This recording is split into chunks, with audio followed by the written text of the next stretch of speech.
So first... Absolutely. And I was like... Let's dig it all up. Oh, no. True. You'll never guess. So, sidebar. Yes. And also, I feel like I shouldn't have to remember everything. I know. Actually, I have to talk about this. 3, 2, 1. Hi, everyone. Hey. I'm Alicia. And I'm Meredith. And this is Also Podcast in the City Edition, Season 1, Episode 2. Slow to begin, but I'm feeling a ramp up. We're getting there. We got some conflict this week. Between my nemesis, Kenny, and my favorite, Lindsay. So I already have a side. I don't care. How can you be upset when you get Lindsay activated? I haven't seen it in a minute, and I was thrilled to have her back. And Kenny deserves it. Throw him all the shade. I'll never like him. I'll never apologize for it. I've actively avoided spoilers of In the City because we're a few weeks behind. I don't know what I'm going to feel in like 3 weeks' time, but I know I won't feel any joy seeing Kenny on my screen. I don't care. I'll never walk this back. You're planting that flag. I'll never walk this back. And I walk back a lot of shit, and I won't walk this back. No. That's okay. Okay, before we get into it, check us out on Instagram, TikTok, YouTube, and Patreon. All the links are in our description, and please be sure to rate, review, and subscribe. Okay. Previously on In the City, we met the cast. Lindsay is a mom. Gemma, her daughter, does not do squeezable meats. Lindsay has her friends, Yvonne and Georgina. Kyle introduces us to his friend, my nemesis, Kenny. Kenny has his Midwestern girlfriend, Whitney, who just moved across the country to be with her. Big point of conflict is Whitney did this before she got a ring. Danielle wants a baby with her boyfriend, Owen, spelled Eon, who might still be married, but we don't know. Danielle asked Lindsay for a lunch date. Lindsay said, let me think about it. Lindsay swerved that well. And then Amanda overheated in a raincoat because she is moving out. She's moving out. There. Okay. Raincoat and all. So I found it interesting that this episode, they interviewed randoms on the streets of New York. They were like, all you do is hustle in this city. And then another person was like, that's a New York moment. I was like, hey, you're not putting New York on the map. This is your 4th show based in New York. Thank you so much, though. We're okay. You don't have to show us the locals. Yeah. We got it. We want to see the people you cast on this show, not Joe Schmo walking on the street to work. I don't know what deli they found these people outside of, but please, we're okay. Imagine just every episode now they started with just a random New Yorker being like, we love the Yankees. Like, they just say something so New York. So stereotypical New York. Yeah. Give me a bacon, egg, and cheese. And you're just like, what is happening? What's your bodega order? Yeah, oh my God, it's just going to be the funniest thing. Just get J-Lo in here to tell us her bodega order, for sure. Might as well.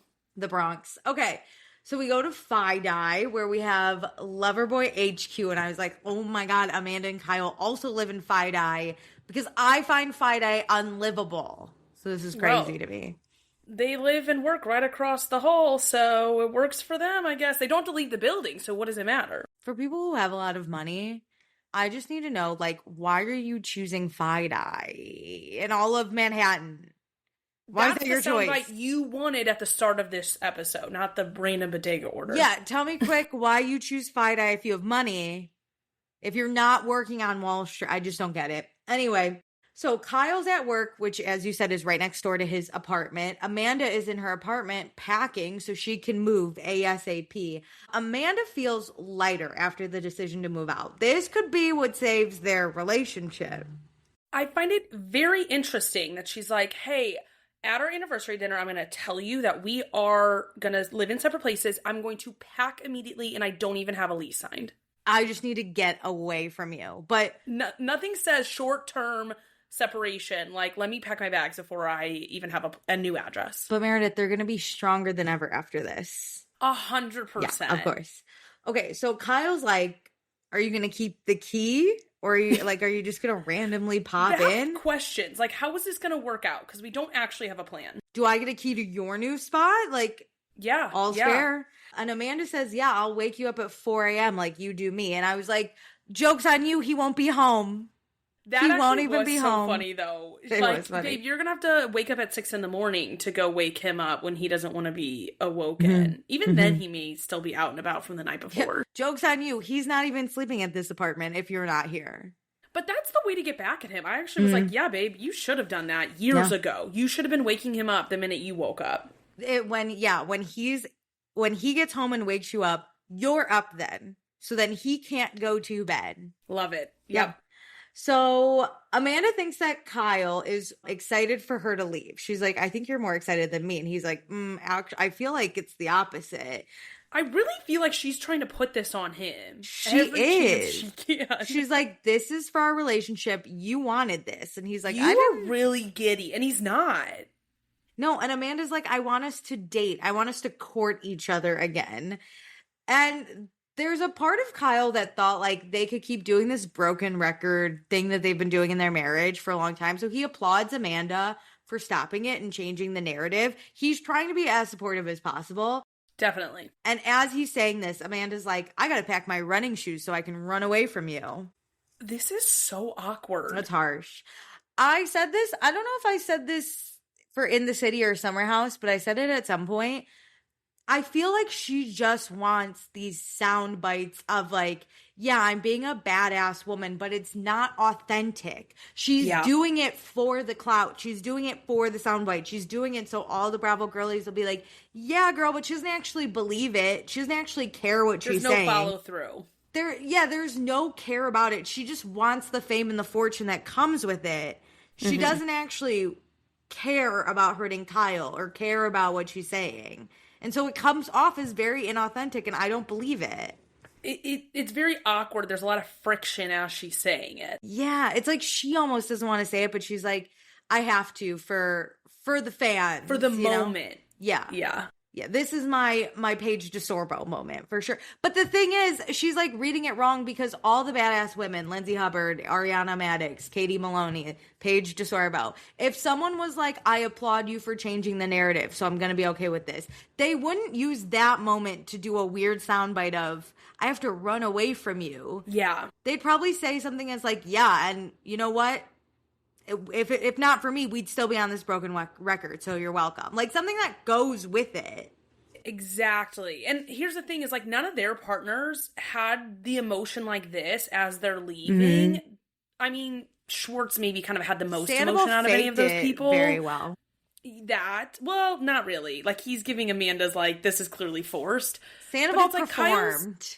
Yes, Kyle's like trying to work with her. Like, I genuinely think he wants to use this separation to try to get their marriage to another place. Yeah, whereas her performance, you're right, like doesn't match the energy he's giving out. And if she wanted to stand on business, she would be like directing things truly at him. Like, we are doing this because you have forced me into this position because of how you treated me. I am doing this for me to finally stand up for myself. Not like, I'm a runner, I'm a track star, getting out of here. Yeah, like, it just weird. Doesn't fit their dynamic either. Yeah, right? Okay. It's just inauthentic. So then we go to Greenwich Village. Lindsay and Gavin are out on the town. So many hot dudes and also so many hot women because Gavin always gets women at this bar that they're at. Gavin tells us he's wanted to be in the hospitality business since he was throwing parties in high school. Which, that is so funny, actually. What a thing to discover about yourself. He knew who he was from a young age. Yeah, I love that. Lindsay and Gavin, though, have never hooked up. They've known each other for many, many years. They actually met through Kyle. And Lindsay says Gavin is fun, flirty, messy, and a short king, which Lindsay loves all those things. Him. I like the energy. I like that he owns businesses. That makes it easier for them to film. It's very, very much giving like Lisa Vanderpump, let's film in the restaurants energy. Yep. And I like that. It keeps it consistent. Like, we know our places. Yeah. And it's just like, of course, all these people want to go to a spot that they're comfortable in and they get comp drinks. So they're more likely to go out. Yeah. Absolutely. So Gavin and Lindsay both giggling while they were talking to Kenny about Whitney back at the Garret. So then we have to talk about Kenny. And Gavin says that what Lindsay was saying was true and Kenny probably knows it. So he wants to discredit Lindsay, which I don't know how you like Kenny even after his best friend says that. This dynamic is so fascinating between Gavin and Kenny this episode. I'm like, how are you two friends? No, literally. I don't get it. You both kind of hate each other. Gavin, you're so much better than Kenny. Dump him. He doesn't we even have very want you limited anymore. information on Gavin. I'm ready to always be disappointed by a man on Bravo. Sure, for sure. But Gavin's at least funny and like quirky and ready to poke at people. Like, he definitely shares that type of energy with like Kyle. Like, Yeah. if somebody can work with me and give me a good scene, even if you piss me off and are a fuckboy, at least I can have fun with you For and sure. know where you stand. For sure. Yeah. So, as Kenny's best friend, Gavin says Kenny can dish it, but not take it, which that might be a pet peeve of mine. That might be a pet peeve of mine because I so give sensitive. it. I'll give it. Okay. So then we cut to a walk with Kenny and Whitney. Whitney's stuff is going to be here this week. She's got 30 boxes of clothes because she is not an outfit repeater.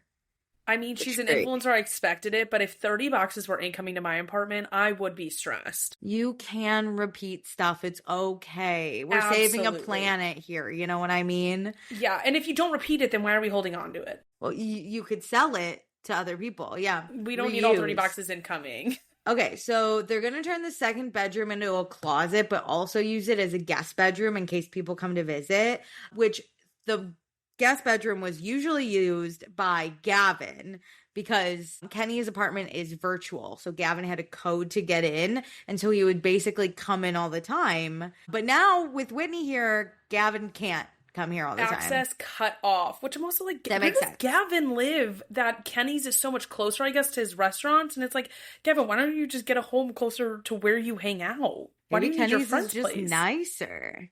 Maybe, yeah. Maybe the bed is really great. Yeah. And maybe Gavin's lonely and he just wants to wake up and chat with Kenny. That's sometimes. true. And when Kenny's like not in a committed relationship or when Whitney was away, like boy time, they probably loved that. Yeah, maybe Kenny orders breakfast in the morning. Like, we don't know the perks. That's true. That's true. Well, either way, the good times are gone. The good times have stopped rolling.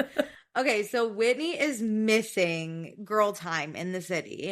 She did get a pedicure with Danielle earlier this week, and she's found out Danielle is in the process of her boyfriend getting a divorce, but it was amicable until the ex-wife found out about Danielle. Which feels like a lie to me. I don't think finding out that your ex-husband already is dating somebody would make it blow up that big. Define blow up that big. What? True. She's a little pissed at you, so she's saying, actually, you have to pay me more than I was hoping, or what? Because she's not being nice anymore, because clearly he's, like, moved on. Like, the wife doesn't owe him, like, positivity. Also, is the wife because, okay, this is my next question. We don't know a lot about Owen, spelled Eon, right? Mm-hmm. Where is the wife located? Do they have children? Do they not have children? I don't think so, because he said he wanted to start like the journey with Danielle and that kind of parenting, and that gave me vibes of like, I don't have kids already. But yeah, I mean, if you're divorcing me and then I find out you're dating someone, I might ask for a few more $1,000s. I might be a little annoying. Or stop being like, this may not be so amicable. Like, you've got a new life. Go live on that new life. We're not best friends. We don't need to be close. Also, we don't know. Maybe maybe Owen, and I'm not saying Danielle knew anything about this because it's possible, Owen lies to multiple women, right? It could be that he was dating Danielle before the divorce and Danielle thought they were already divorced. This is like a tale as old as time. And then the ex-wife found out and was like, guess what? Now I'm pissed. Or that he, like, did something else and, like, she's pissed for some other reason. Exactly. Fucking let her. This is a very skewed version, and I don't like that in divorces. I'm like, I take it with a grain of salt heavily. So no one is sure when Owen's marriage ended, but apparently he had been checked out for a while. And Kenny is like, well, that just means there's overlap. Yeah. Yep. Yep. This is where I was like, you know what, Kenny? If you're going to gossip on your walks with Whitney, I can have a place in this show for you where I do seek enjoyment out of it. Like, if you guys can do this often. I still, though, the whole time was like, Whitney, throw him off the pier into the water the whole time. Also, I want to know, because I know they're filming a reunion, if this is going to be if this was asked at the reunion, give me the timeline. Tell me the public timeline that you think we want to hear. It has to be. So many people are discussing her married man. I know. We got to get some. And you can't say that you were checked out for a while. That screams overlap. Kenny's right. I hate that. Oh, I was checked out for a while, so I was just dating other people. That's not it. No. That's not it. Okay, so we cut back to Lindsay and Gavin. Okay, so then Lindsay, may I say, I screamed because Lindsay's talking about how she like doesn't want to talk to Danielle or get to know Owen, and then the camera cuts, and I literally go, Robert? Like I out loud was like, why does that look like Robert? And I was like, is that Robert? And I was like, why are we filming this random man who looks like Robert who's going up to Lindsay? That has to be Robert. I was freaking out. I was like, what a jump scare. They got me. So yeah, Robert goes over to Lindsay and he says hi. And Lindsay's as shocked as I was. Let me tell you. I cannot believe Robert agreed to this. No, I would feel like he would just want to go on with his life. No, same. He must hate Danielle because this is like I super hate you, so I'm just going to show up on your show. Because also, obviously Robert was working, so he could have just been there and that could have been a coincidence timing-wise.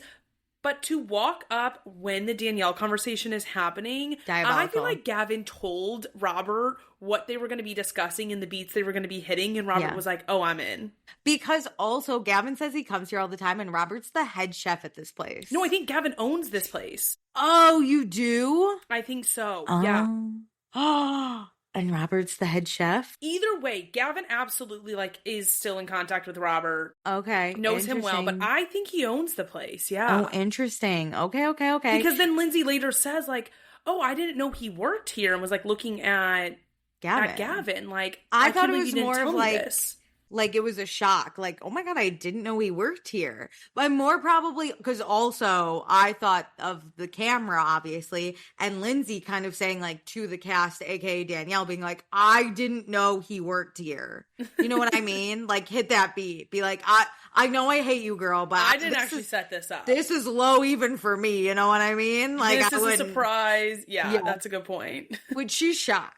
Lindsay is shocked.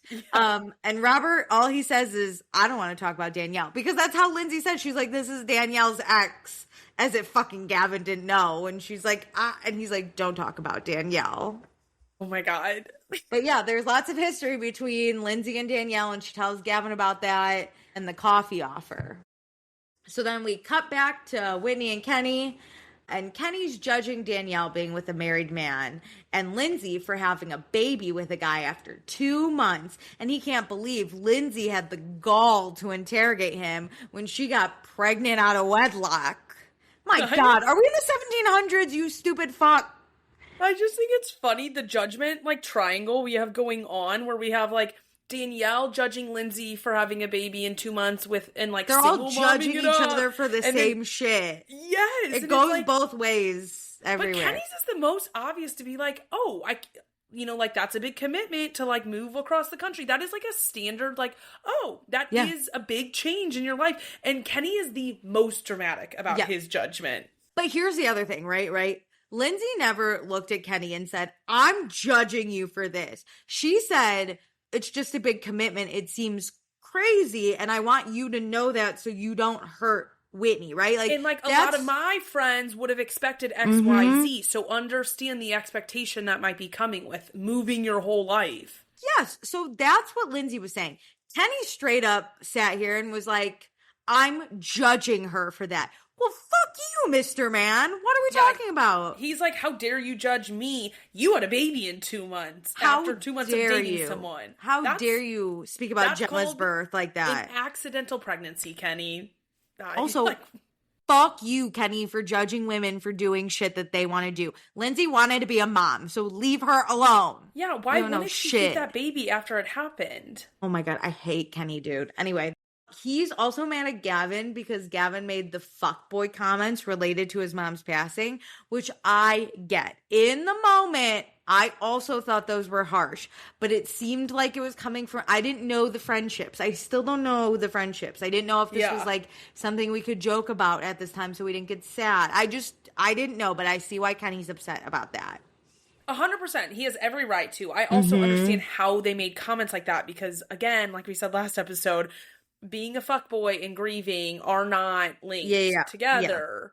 But if I get why Gavin should get the most heat for that, because like he sure. knows what you went through. For sure. So last year, Kenny found out his mom had stage 4 cancer. He was very close to his mom. Whitney and Kenny were dating when it happened, but Kenny didn't feel like he could be what Whitney deserved, so they broke up. And Whitney's like, maybe Gavin made those comments because he's feeling left out of your life. And Kenny's basically like, well, fuck him, you know, because Kenny's that guy. When boys break up, it's so dramatic. No, literally, boys are so annoying. Just like move on.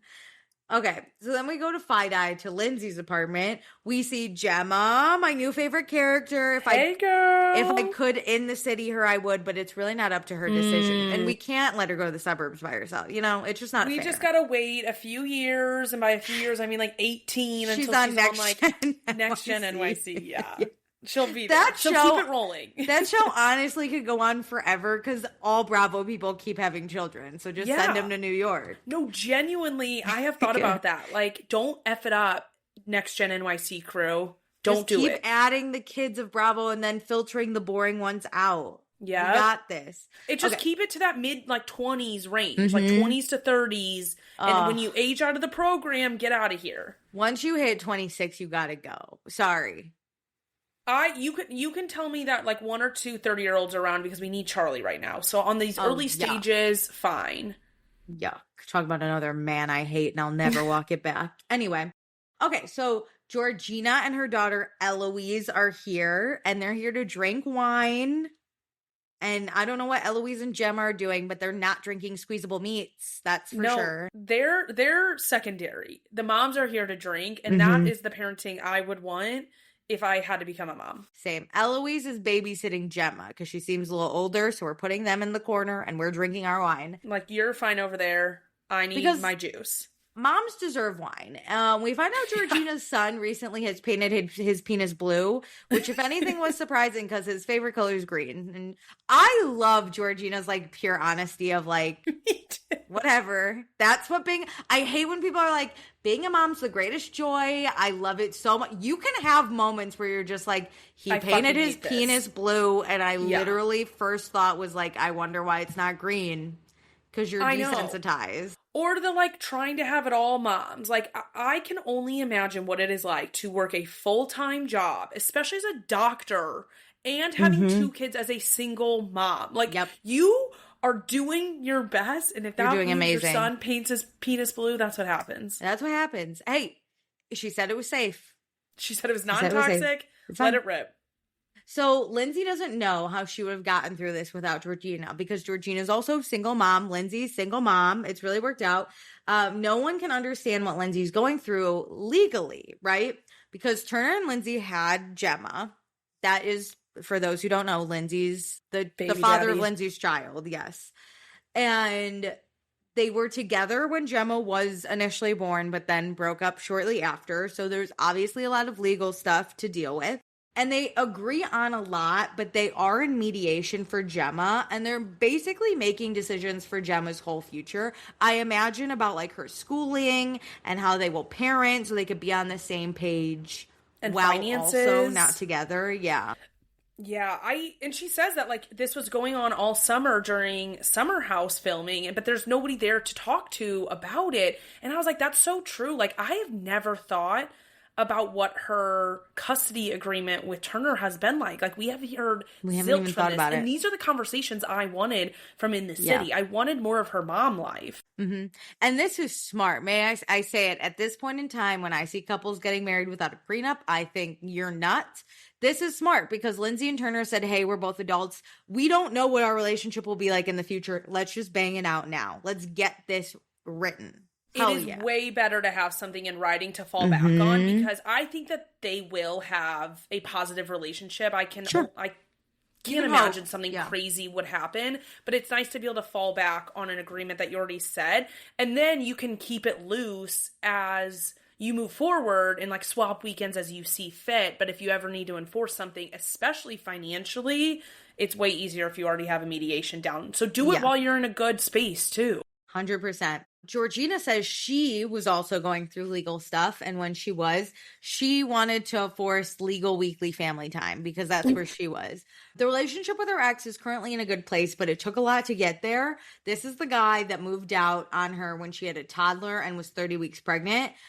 And while she has every right to be pissed off, she's trying to do what's best for her children, which couldn't be me. She's a better person. I commend her so much for that because, if you're walking out on me when I'm 30 weeks pregnant and we already have a kid together, I can't promise anything. It's that easy. I can't promise anything. But that just goes to show, like, she is such a good mom because she's putting her kids before her relationship and, like, hatred for that man. So 100%. That's on you. But don't have this forced weekly family time. Like, that's too much. But also that makes me question this loser guy that left her being like, was he just not hanging out with his children? That she was like, guess what? I think it's she legal. wanted them to have family, like, memories. I get that, though. You want that for your kids. But you can't force it. I know. Well, she knows that now, too. But I get where she was coming from. I get it in theory, but like to have that in writing, again, that's something you have to fall back on and could enforce. The enforcement of that would be crazy. Girl, Georgina, do whatever you have to. I love you so much. Whatever you need. As delusional as it might be, I'm with you. That's where I draw the line. Forced family time, too far. I'm with you. Anything to make his life more miserable, that man I don't care. left her. Why does she want to spend time with him? So she says you have to see my face every fucking day and you have to not be rude to me in front of the kids. Hey, her daughter looks like her. I always like it whenever a kid looks so much like the other parent that it's like you're forced to like be with me forever. Okay, so now we go to West Village. We are again at the Garrett, Gavin's bar for a boys' night. Okay, I mean, boys. We are committed to this. Boys. Okay, so we got Andrea, Kenny, Gavin, Nick, Kyle. Kyle loves a boys' night. Anytime Amanda's not invited, even though she won't come, I was about to say, if she's invited, then the dark cloud of she didn't come is above him. But this, she can't even come if she wanted to. Yeah, it's the like, will she, won't she anxiousness as they're leaving the house. It's just, he's free. Get there on your own. Will she overheat in her rain jacket? Not this time, because she's not leaving her apartment. Yeah, no squabble outside of the bar this time. So, we find out Whitney has a drunk alter ego named Claire. Which Shake it, girl. That's kind of a lame alter ego, but whatever. The name is crazy, but I want to see it come out. You can't tease this if it's not going to be important to me. Whitney has been she's been having some trouble making some girlfriends, and Kenny blames Lindsay, which let me loose if I see this man. Oh my God, I hate him. That's crazy to say when she's an influencer, was on The Bachelor, so she has like networks that she could tap into on her own. In New York City. That, and we're one episode in. You could convince me that like he would have an argument by the end of the season if Lindsay's been mean girl and does all this stuff and never invites Whitney. Okay, yeah, is Whitney getting in the way, or is Lindsay getting in the way of Whitney having relationships with the group? Potentially by the end of the season. We're one night into this. Also, Kenny, just using my deduction skills, okay? It seems like Lindsay doesn't really go out because she's a child, okay? That's a good point. Yvonne's always fucking calling her and she's hanging up on her, okay? So I don't know where you think Lindsay's the problem. The expectation is. But last time I checked, Amanda's about to be single, so she's not doing much. She, Whitney could hit her up. Are there other girls on this show? Maybe. Yvonne seems to need a date. Why isn't Yvonne why is it Lindsay's fault? That's the thing, is like, you got to be proactive as the person who's just moved to this city. You're new here, and your partner should be doing a lot of the legwork to try to unite you with their friends. Why is it Lindsay's job to play tour director for your girlfriend in New York? Yeah. So Nick, you fucking traitor. You're apparently married to Lindsay's best friend. I don't think so. Nick's like, oh, is she projecting? Projecting what? And Gavin's like, Lindsay's just trying to be a girl's girl, okay? And Kenny's like, it feels like a dog pile, and Lindsay has her minions. And then Kenny gets so mad at Gavin for saying anything nice about Lindsay, which, fuck you. I can't watch this show if Kenny's I don't get Kenny's whole, she has minions. It was very performative and like he wanted a line because Lindsay doesn't need minions. Lindsay is one of the few people on Bravo who truly does not need people to like back her on anything. She will be activated and go full force on anything that she believes in. Also, she has friends of 10 plus years, okay? Sorry she doesn't want to hang out with your girlfriend who just moved here, okay? Maybe sometimes she just wants to hang out with Yvonne and Georgina, her friends of 10 plus years. Well, I think the Minions comment was more on when they were at the Garrett last time, and she and Gavin were like speaking about Kenny's relationship in the move, and then she brought Yvonne over and was like, get a load of this, which is like, of course I'm going to giggle at your relationship at your expense. This is my best friend. You're lucky I'm not doing it behind your back and I'm doing it to your face. Okay, how about that? Great point. So then Kyle tells us that, like us, the audience, that Gavin's not used to Kenny being in a happy relationship, right?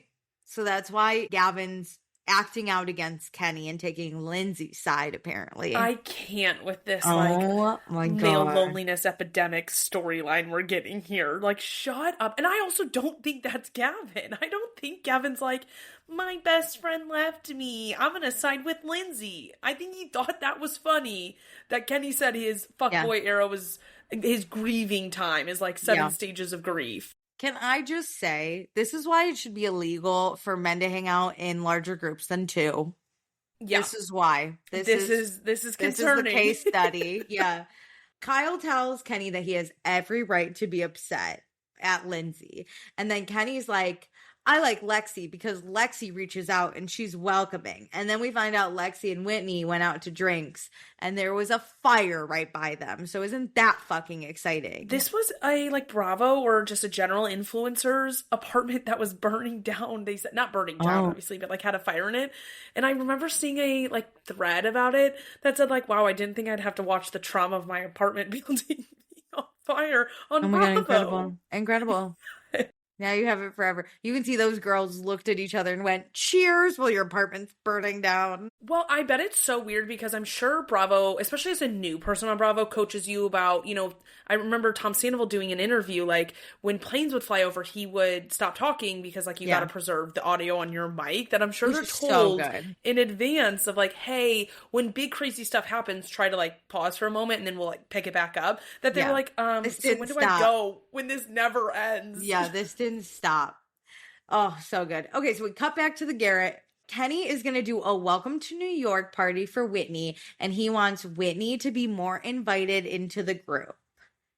Okay, weirdo. Yeah, thanks so much for now throwing your own girlfriend a welcome to New York party, but expecting us to, like, bend over backwards to do things for her. So weird when, like, a boyfriend will be like, hey, invite my girlfriend out. And it's like, if I like your girlfriend, I'll invite her. But you don't have to be weird about it. Well, it's like you're requiring me to do one-on-one activities when I don't know this person. You, as the boyfriend, should be setting up group activities so it gives your girlfriend time to get to know people and form natural connections one-on-one. 100%. And then, to be honest, I always put the onus on the new person to start the conversation back and forth about doing something else. And it should be a volley of invites back and forth, but it should never be forced. You're not going to look at me and say, invite my girlfriend somewhere. Now I'm definitely not doing it. Also, as 2 people who have left their hometowns and moved to new cities without a partner, we know it's not that hard. And I don't think Whitney feels the same way. I think she totally understands how friendships work. Kenny is such a fucking weirdo, dude. He's so weird. He just needs another reason to hate Lindsay. Like, he is just trying to add on things at this point. He's a hater. He's a big-ass hater. He hates strong women, and Lindsay is that. He just exactly that. You're right. Yeah. So Kyle tells Kenny that Amanda's been doing her own thing right now, so that's why she hasn't reached out to Whitney. And I was like, Amanda also doesn't want new friends. Like, no. And it's not on Amanda. But why does Amanda get a pass? Because she's like a passive, demure woman. But Lindsay, who is like blunt and like she goes after it, is to blame. Yeah, Meredith. Hell yeah. Okay. What the fuck? So Andrea then is like, oh, I know you guys are going through a lot, but I'm team Amanda and Kyle. And Andrea, this is the least I've liked you. Stop this. Same. I was like, Andrea, please, not just go. How about you bring a girl a coffee You and can't- remind me why you I You like you. can't always believe in love, okay? Shut up. And also, you don't know the story, so like, let's stop. You No. don't know what last summer was like.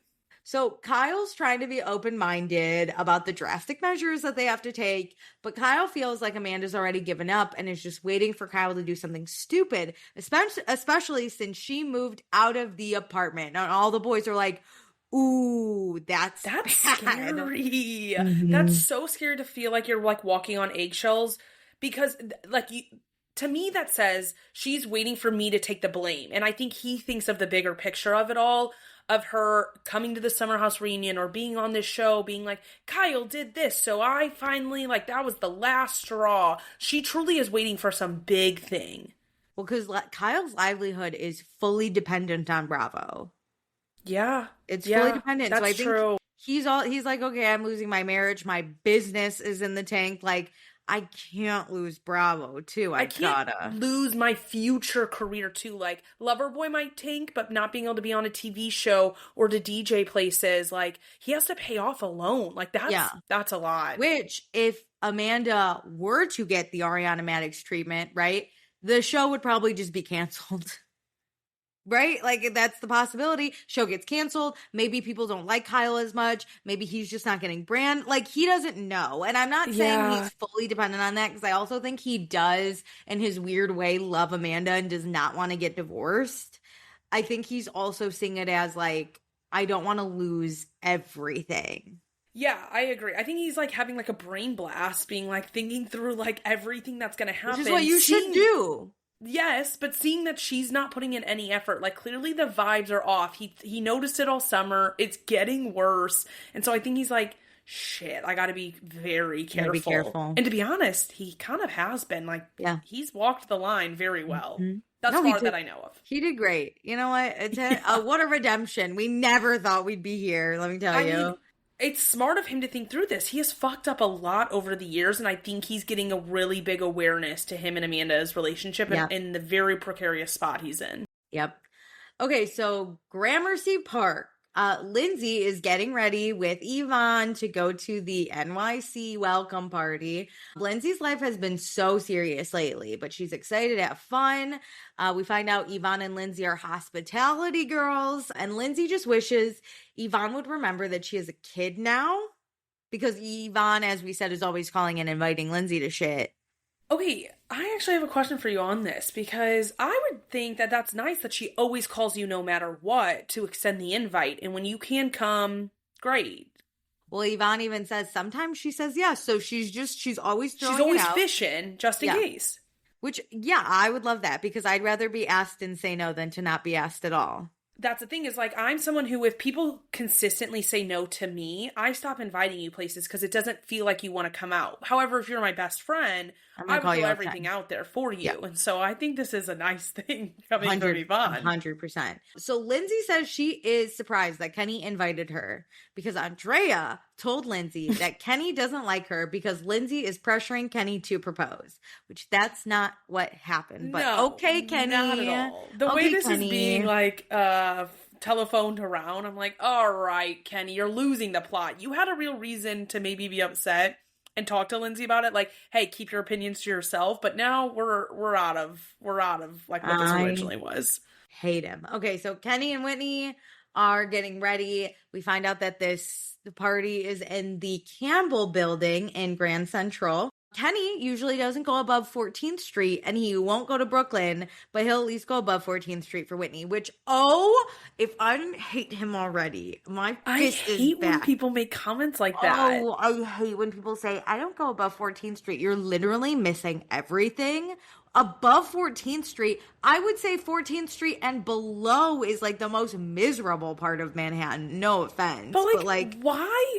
Like, never say never type of mentality. Why are you blocking yourself off from anything, to be honest? I understand if you were like, I don't get to make it up above 14th Street often because I'm so busy in my neighborhood or I work around the corner. But to like never want to do something and be like, Whitney, you're lucky I'll do this for you. Didn't you plan this party?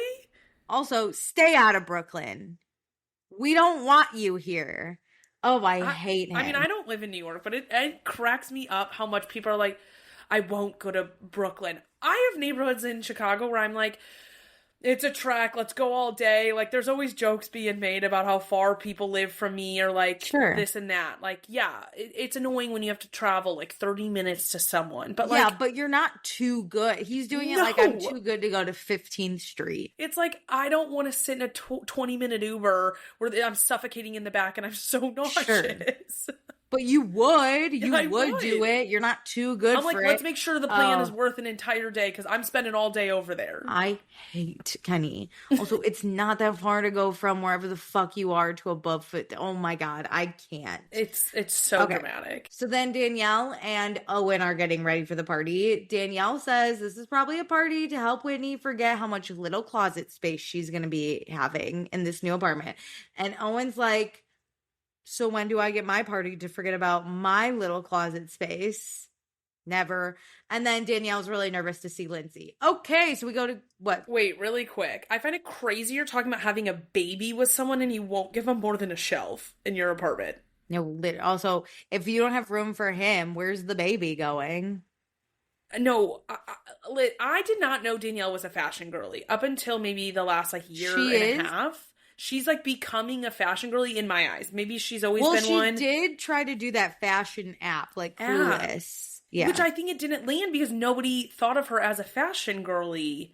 So it just felt very out of her realm. The only reason I'm going to say I found out is when she did that season of Winter House, and she had a very specific aesthetic and had so many coats. And I've seen her talk about how much she loves coats now on social media, but that's about it. All right. She's a coat girl. Good for her. She's a coat girl. That Owen can't have more than a shelf because she has 8,000 coats. Yeah. Okay, so we go to Grand Central. It's the welcome to New York party. Lindsay says hi to Kenny and Whitney because she's a good guest. You know, she understands. That's very polite of her. Okay, everyone's basically here. Amanda shows up with surprise, stupid Katie DeLuca, who I also hate. Alicia, I was like, first Katie DeLuca sighting. Here we go. It's starting, baby. Put Katie DeLuca and Kenny on a subway straight back to 14th Street.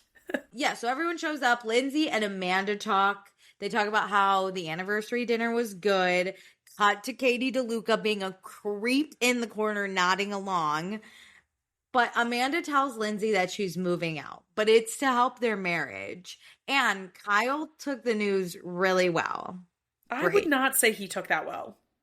You wouldn't let him actually speak about it. He didn't get any words to say. Yeah, she's not great. She's not doing great. Amanda, we're not doing great. Well, she is doing great at changing the narrative of this compared to like what is actually going on. She is painting a beautiful picture of lies. Just like Kenny, we're rewriting history. Isn't it fun? Yeah. It's like I'm watching two different shows, right? Like I don't even know what's real anymore. And then we meet Frank, Andrea's friend, who he brought as a surprise for Lindsay. Because Andrea, he loves love. And at his wedding, Frank was there, and so was Lindsay. And Frank remembers Lindsay and remembers what Lindsay was wearing. And basically, both Frank and Lindsay are hot. Okay? True. And Frank's a Michigan guy, and he's in the milk and dairy business, which if that's not the most Michigan thing I've ever heard...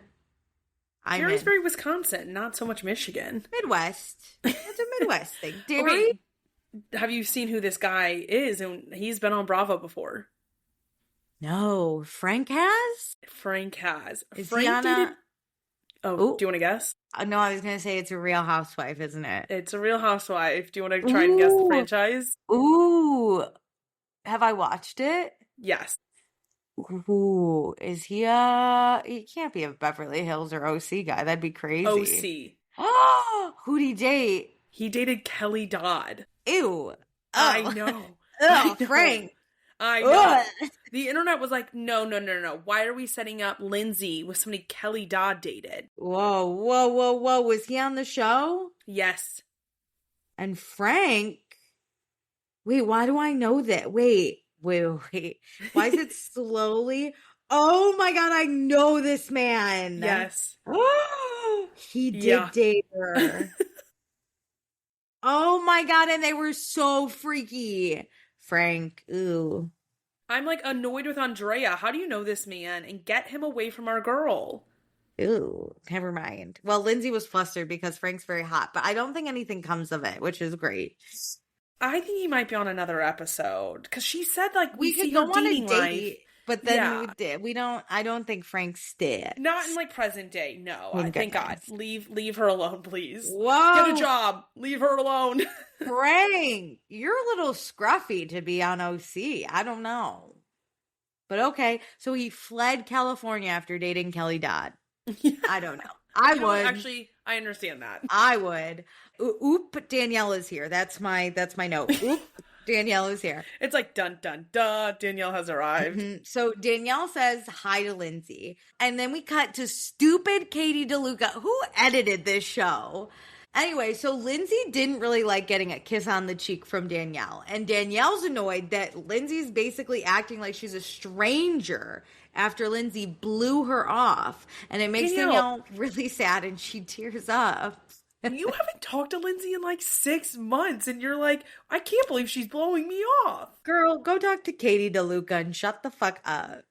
Lindsay literally ran away from you at Carl's soft bar opening on Summer House. What did you think was going to happen when you guys were filming the show together? She could be like, oh, I'm sad that this is where we've gotten to. No, why is she like all of a sudden mad at Lindsay? Because Lindsay doesn't want to be friends with her because of something she did. And also, Danielle goes in strong. You're going to kiss her cheek? That's Come crazy. on. Just do a little wave and be like, hi, how are you? Good to see you. You can do a touch on the arm if you want to be like, hello, how's it going? And then you... Yeah. Okay, so Kyle has not said hello to Amanda yet. And Amanda cannot believe because she's been standing here in the back with Katie DeLuca in her neon green dress. I don't get this. Amanda, why aren't you going to say hi to your husband? I literally cannot tell you. But then he finally spots her and Kyle's like, hey, I saw you over here, so I came to say hi. And she's like, yeah, finally. And he's kind of like, well, I don't really know where we stand because you left, which would mean it's on Amanda to maybe make the move since she's the one that separated, but she knows what she wants out of Kyle. But, you know, this is a weird situation, so maybe she should initiate to let Kyle know we are still married in public. I don't know. Yeah, we set no ground rules of like what the vibe is for us. You arrived without me. I show up, I start talking to somebody else. You know I'm here. You said you heard my voice and your whole body was buzzing with Kyle's voice. And you won't go talk to him or like go... What? Why is it all on Kyle? She's waiting for Kyle to do something, right? She's like, he's not saying hi to me. She's constantly tracking him, yes. And telling the camera, telling the show, telling everybody else how Kyle is fucking up. And she wants to take every single grain of salt of fuck up that he has to build this big mound when she leaves, to get her Ariana moment and like, I bursted out of it because he wouldn't say hi to me at a party even though I noticed him first. She's setting traps. Yeah. To see if she's trying to trap him. Okay, so then Kenny does a speech to Whitney. He makes a big dig about dragging her to New York. Haha. And guess what? Oh my God. I hate Kenny. He's like, we took the subway for the first time. Oh my God. Must you live like normal people? Oh, 'tis difficult. Dorit Kemsley recently did a video like this. And I was like, come on. We have to make a whole fucking video about how we made the subway. That's just a normal occurrence to people who live in these cities. Yes, but also Dorit, we know, is so out of touch and doesn't live in New York. If you live in New York and it's you embarrassing don't take to make the it a big subway, deal. Okay, listen, if you don't want to take the subway, fine. You want to pay your, money and use it on cabs and Ubers, fine. But don't make it a big, I took the subway. Isn't that crazy? You don't have to sit here and tell me you're too good to go to Brooklyn or you're too good to go to Midtown and you're too good for the subway. Just this is why people hate rich people. This is why I love when bad things happen to rich people, okay? Because y'all piss me off.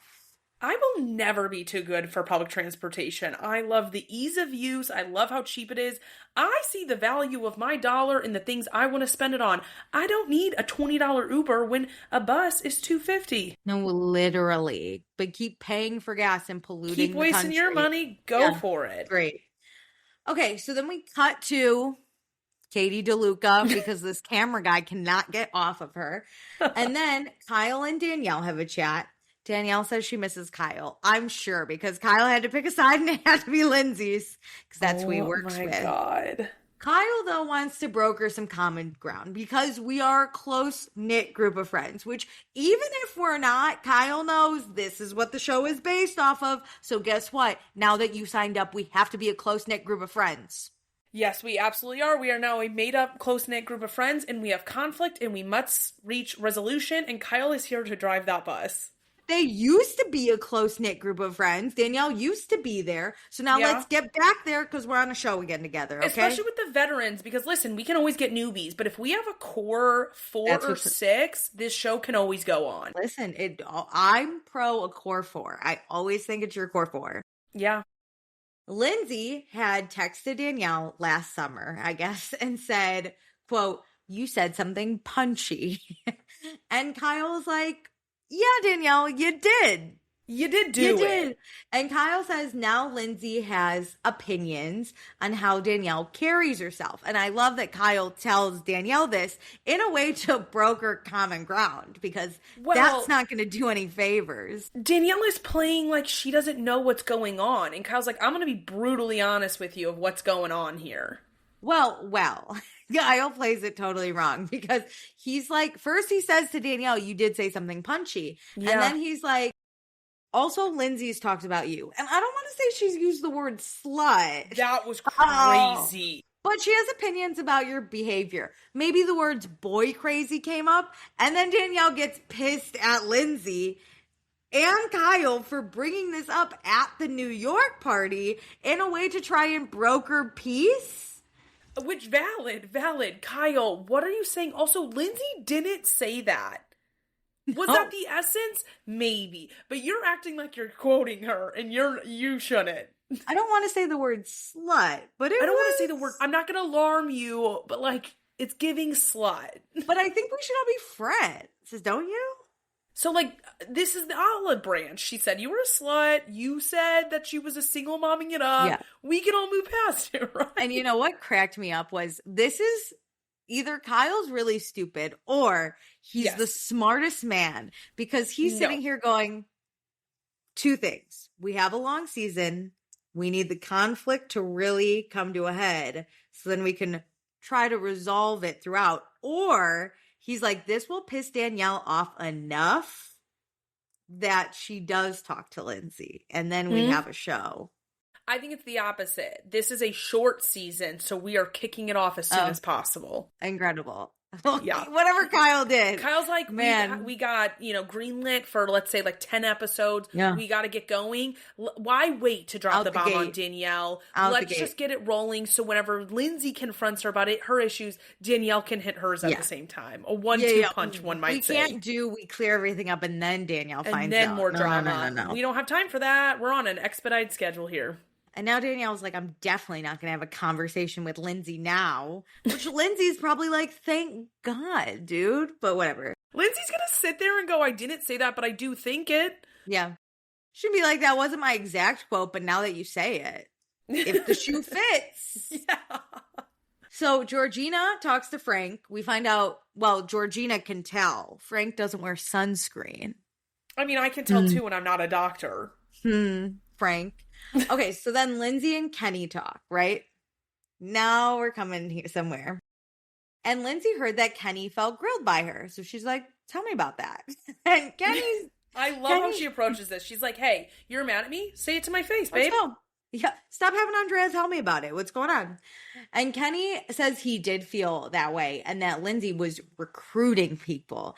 And Lindsay's like, I was just asking questions to get to know someone because I don't really know people. And she said, I'm a very curious person and I want to know the interpersonal relationships of everyone, which is fair because if you're just getting to know someone and they said, I've been dating my girlfriend for 6 months and she moved across the country for me and we have no ring, we're just figuring it out. I too would be like, let me inquire. Tell me more. Let me inquire. Yeah. And so Kenny says he wishes that felt genuine. And he says that the line of questioning wasn't normal, and it wasn't normal that everyone was gaining up on him. And Lindsay says it's normal in her life and all of her friends. Yeah. And Kenny says Lindsay is drama. And Lindsay says, sorry, you don't like to hear the truth. Oh, which it's true though. I bet Kenny's friends don't grill in this way. Sure, but guess what? In girl world, this is what happens. What we you do. have to answer for a lot that honestly isn't your fault and sometimes is your fault. Yeah. But we ask each other questions. We kind of lace things with a little bit of judgment of like, you would move all the way across the country without a ring? Like, I would want to know that too. Like, that's very normal in a societal sense to have these thoughts, opinions, questions. My own mother would be unsupportive of this move. She'd be like, are we sure? This would be my family's sure? gossip train the minute I even thought about doing this. This is light work. Also, Kenny, if you thought Lindsay was just going to be an easy girl you could stiff arm, try again, sir. Try again. Yeah, you don't know your opponent. It gives condescending towards women. Yes. That's what it's giving. Especially saying, like, your drama for having questions about your chaotic relationship. Because also, why am I dramatic for asking you about your own life that you offered up? That's such a misogynistic thing to say. Like, hello, Kenny. Lindsay forgot you existed the second she left the garret. Meanwhile, you're out here talking about her all the time and judging her openly. Whose drama? Also, I find it so annoying when people like are like, you're so dramatic or like you're in this for money when we all agreed to be on this TV show where things are going to be dramatic and we kind of need them to be to like sustain this show. Yeah. Come on. And Kenny, sweetheart, this is Lindsay's world. We're all just living in it. Okay, try again. You're new here. Don't talk to her like that. Shut the fuck up. She will get you kicked off the show. Do you see the way she's ripping Wes Wilson on threads? Okay, don't you dare. Okay, so Kenny says he moved Whitney out to New York after a year of dating, and Lindsay had a baby with a guy after 2 months. And Lindsay's like, and? I did. Yeah. And? She goes, there's not, what's wrong with that? And Kenny says, nothing, but don't project your insecurities on me. And Lindsay says, it has nothing to do with that. Those are vastly different situations. And it sounds like Kenny's judging Lindsay. Which he is. Also, project insecurities on you, sir. It sounds like you're insecure because I was questioning you and now you're upset. You don't want to have to answer the questions I'm asking, and you don't want your girlfriend to hear the answers because you know you're not being forthright. You probably won't put a ring on it soon, and you just want to have a girlfriend without ever progressing it further and getting serious. Mm-hmm. And that's not my problem because guess what? I have a very serious relationship with my daughter because I'm a mother. How am I projecting onto you? I haven't been with my baby daddy in like a year. That's not my problem. I didn't move across the country to have a baby with him. I had an accidental pregnancy. These are vastly, vastly different things. And I'm happy to have my daughter. How about that? Yeah. How about that? Yeah. So Lindsay, she's like, hey, it's actually a really big commitment to move without a ring. That was all I was saying. Yeah. And Kenny says that's a normal occurrence, which I hope it's not. Pause. Okay. I think it's an occurrence that happens, but I think that occurrence is usually questioned by friends and family. Very and then also when that's mentioned to strangers that you don't really know, it comes with a bit of shock of like, wow, that's a big thing. Because the thing is, it was meant to, that's a big thing to Kenny of like, you better realize how big of a commitment she is making without you making one back. Yep. Like, don't fuck this up or realize how much she's risking on this. Take that into consideration. But, you know, Kenny doesn't want the pressure of not fucking it up because No. they're just figuring it out. I also wouldn't think it's that crazy to do for a couple that's maybe like dated 2 to 4 years or something. Like, you're like living your life and trying to figure it out, and maybe living on different coasts, and a wedding doesn't make sense unless you guys are living in the same city. But you have been dating, and you stated that you were only dating for 6 months and that you weren't able to commit throughout your grief. So to me, that's like, what has changed? Are you going to commit one day? Also, just to like add on to what you said, I actually don't think, like, if you want to move to someone after a year, 6 months, like, that's not the problem I have. The problem I have is if someone says that's a big deal, you just recognize, yes, it is. Mm-hmm. It is a big deal that I'm having this person come out and I don't even put a ring. Gratitude. Like, yes, I'm so thankful. Like, she's able to come be with me full time now. I'm thrilled about it. When I haven't even shown commitment, it is a big deal. You're right. I haven't said I'm going to spend the rest of my life with her. And yet I've asked her to pick up her entire life and come live with me. That is a big deal. I'm so grateful. I don't have a problem. I don't care if you knew each other for a fucking week and she did this. Go off. But you better make sure that she knows that she is special and you are grateful for her doing this. And it doesn't seem like Kenny wants to take that responsibility because they're just figuring it out, even though he's like 54. Now That's what it is. It was his comment about just figuring it out with the commitment of moving across the country that I feel like riled Lindsay up. That's me. I'm riled. Okay. Yeah. So then we cut to Whitney talking to Amanda and Georgina. And Whitney doesn't want to get involved, but she sees this argument and she wants to step in and stand up for her relationship. And Amanda says, Lindsay's actually not judging your relationship.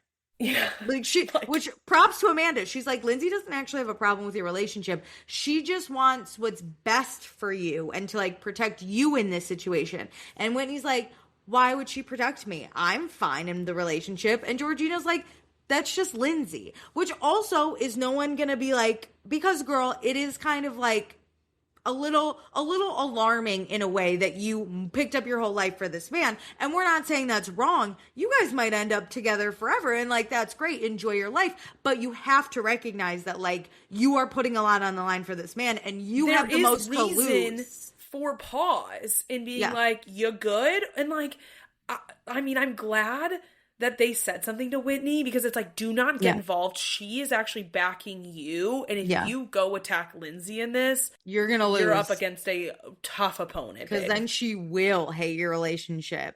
Yeah. But like, just like recognize Whitney has the most to lose in this situation. If they break up, he owns the apartment. He can easily kick her out. He can easily destroy her shit. And I'm not saying he will. I'm saying this has happened before in life, okay? Like, she doesn't have family. She doesn't have friends. She doesn't have a support system. She'll have to repack her life and move again and start again. Like, you deserve to recognize that you're the most in danger here. Yeah. And Lindsay's pointing that out. Yeah, it's nice to be protected. So we cut back to Kenny and Lindsay. And Kenny again says, your drama. And Lindsay says, actually, I don't have time for drama. And Kenny says, you're in a fight with me in the middle of a party. Is that dramatic? Wait, I didn't get that because it's like, you're also in a fight with her. Lindsay says, put that out as a one-sided diss. Lindsay says, you're the one fighting with me. Which gives man thinks woman is going to roll over easy and he's just going to condescend her and make her look dumb. I just hate that women always get tagged with like, you guys are catty, you guys always fight. You're literally doing it too.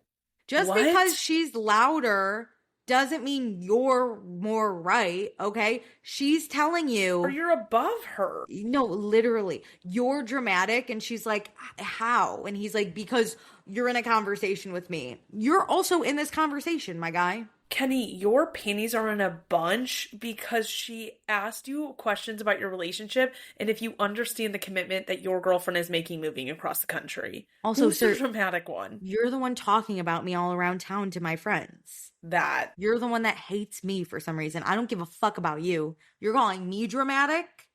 Please. I have a daughter to get home to. What are you going to do? Go back below 14th Street and never leave? Enjoy your life. You fucking loser. Oh, I hate Kenny. Oh, I hate him. Okay.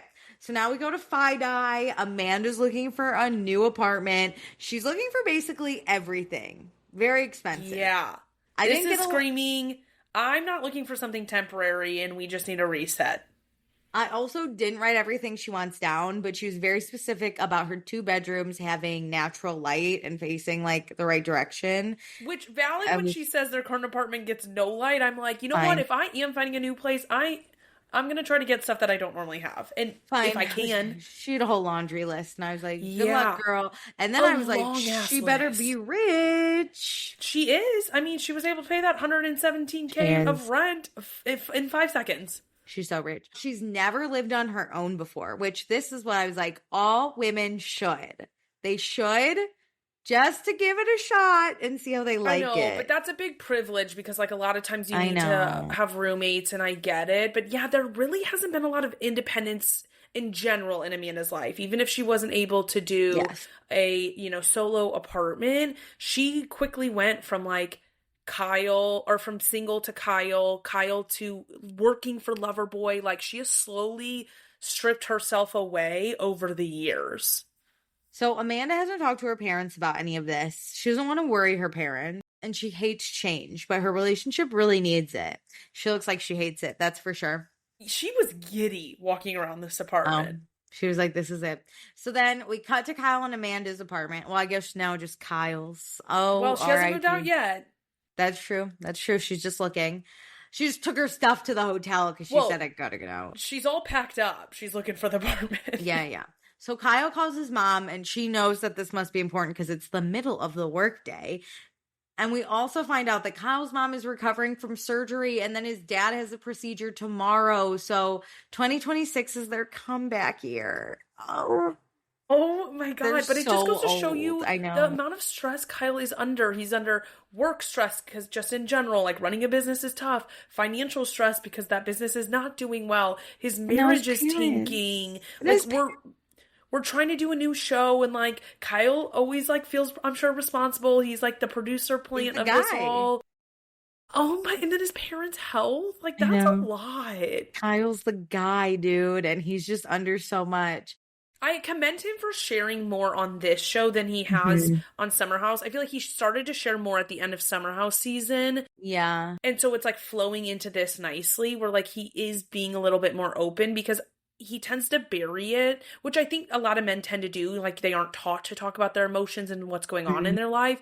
And it's really important, A, for Kyle to get that out, but B, like, Kyle, we don't know what you're going through. And so the audience can't be sympathetic when you're just an angry man all the time. Yeah. I also think Summer House, they're getting better, but it is, I don't want to say a hard show, but historically the show is come to the house, drink your troubles away. We actually don't see your week, your day-to-day, your personal life. Leave the stress in the city. Let's go party it up in the Hamptons. I think it changed a lot with the COVID season. Just because we were forced to see them. And Carl's brother dying. And then we slowly have integrated people with, I don't want to say like deeper stories, right? But like if I were cast on Summer House, I don't have a lot that I would be like, oh man, I got to talk about like all these heavy topics. You know what I mean? Like I would probably genuinely be going like a Bailey of some sort and be like, my boyfriend broke up with me at Sweet Green, you know, and though traumatic, it's not up there with like Jesse having cancer and Mia's parents dying, KJ having mental health issues. Like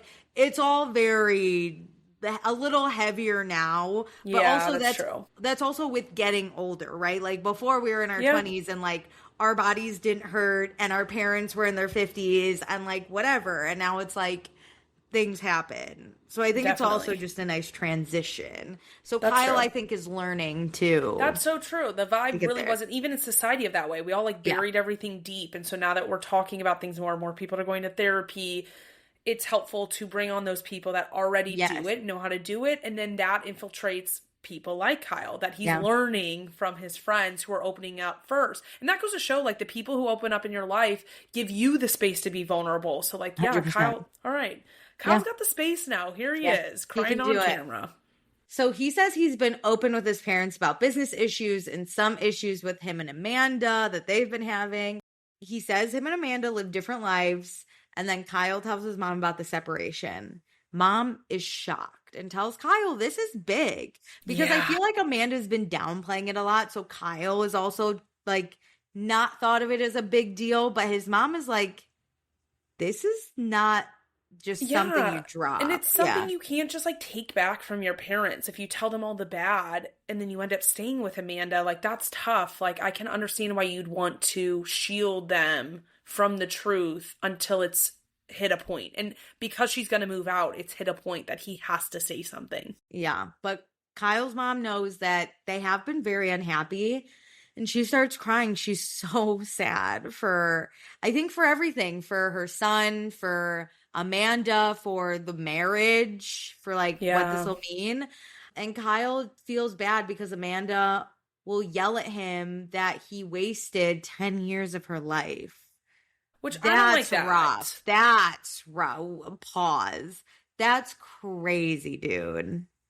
That pisses me off because like she acts like she has no autonomy in her own life. And it wasn't like he trapped you in this. Okay? Yeah. You wanted the perks that came with Kyle Cook, and maybe this marriage wasn't what you thought it would be or this relationship, but you got a lot of different things you've now wanted out of it, right? And so like you can't say he trapped. At any point you could have left him.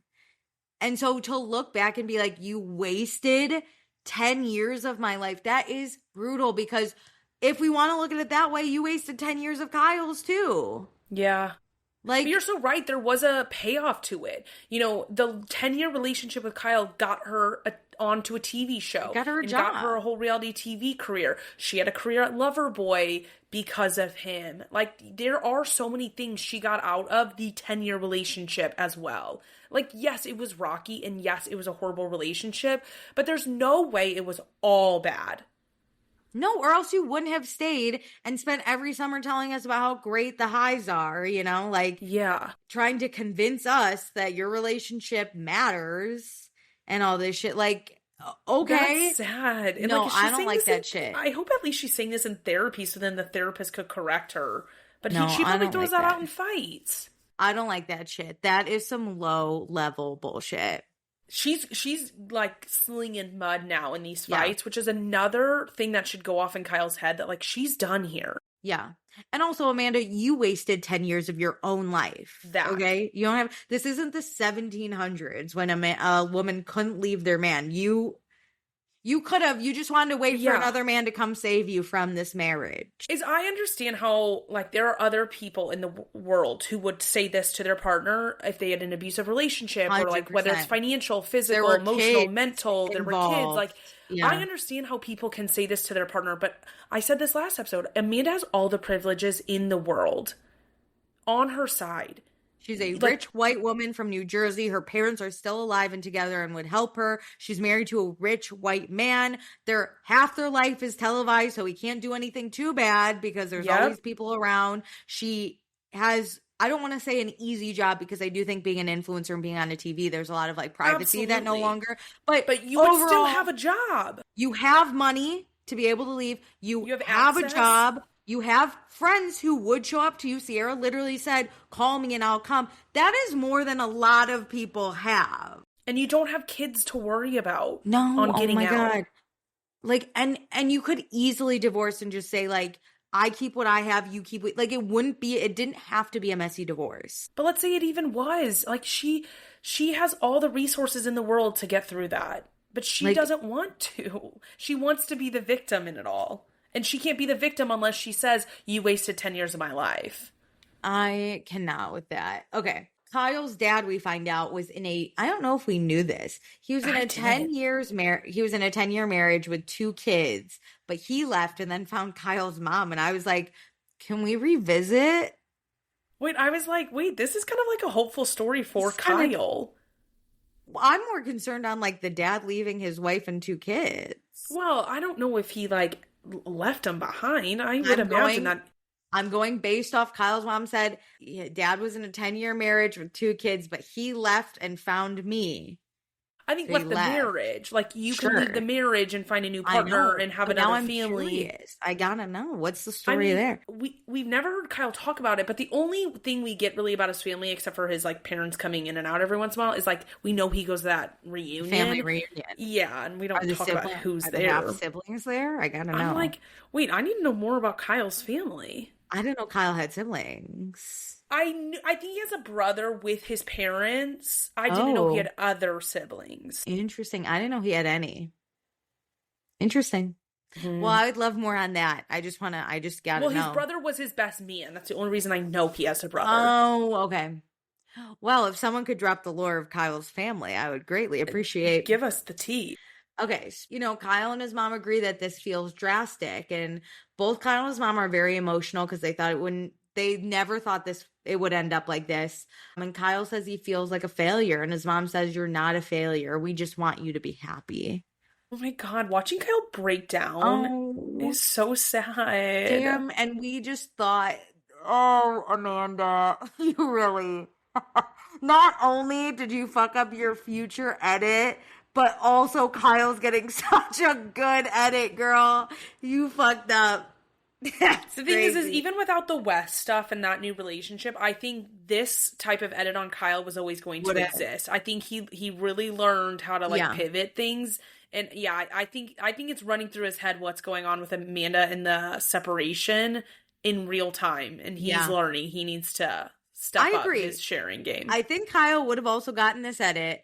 However, I wonder what, and we'll never know, we would have said in the sense of like, if Amanda had never done anything with Weston, she did get the good edit. Would we have been like, it is sad, but that's and it is the consequences to his own actions, right? Yeah. Like, this is for sure. But would we? I don't know. We'll never Be know. sympathetic towards it. I don't know. That's a good question because we were also coming off of Summer House where Kyle had a really, really bad episode at the end of the summer where he was yelling at everyone, wanting to fight Carl, telling Amanda, fuck you. Like, what would that have tailspinned into this season? Damn, Amanda, you suck, dude. You fucked everything up. All right. So next time on In the City, Amanda reunites with Sierra and Wes. Ooh. Lindsay and Frank, Kelly Dodd's Frank, go on a date. Amanda found an apartment and she tells Kyle. Kenny sometimes doesn't feel like there's a spark, which shoot this man. I cannot. And Whitney moved her whole life to New York, but she will move it right back out, she says. Lindsay's like, I'll carry the first box, babe. Yeah, Lindsay's like, do you want to be friends now? Because I get it. You can't be friends with someone if you fucking hate their boyfriend. True. Okay, time for In the City and Out to the Suburbs. Ooh, this is my new favorite bit. I think it's so funny to banish someone to the suburbs. Especially because we're city people. This is our nightmare. We grew up as suburban people and we said, no, thank you. No. Okay, it's even, so it's my turn first. I'm going to go with Out to the Suburbs and I'm going to pick Kenny. I hope that he is exiled. Oh my God, drop him in the Hudson River, have him swim to Jersey, get him out. Yeah, he has to swim his way there. Oh my God. Okay, who's yours? Out to the Suburbs. I gotta go Danielle. I think it's wild she gave Owen one shelf and wants to have a baby with this man, kisses Lindsay on the cheek and is like, why is she mad at me? And then gets told that we're not going to say the word slut, but... That was rough for her. She needs hilarious. a weekend away in the suburbs just to recover from those insults. Okay, and for In the City, I'm going to pick Lindsay. Nice. She's always got it. You know what I mean? She's mine. I get that. I'm going to pick Gavin. He's running this shit with Lindsay. They're having so much fun. He owns all these restaurants. I want to hang out with him in the city. Like the two terrors right there, Lindsay and Gavin. And they're making fun of Kenny, so like that's your dream. Oh, man. Bring it on.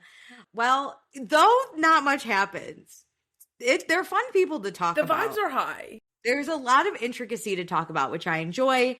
Yeah. As usual, we will be back for the rest of the season. I'm pumped for the reunion. This is going to be good. I have high hopes. Do all the things I mentioned at the beginning of the episode. And with that, love ya. Thanks for joining. Bye.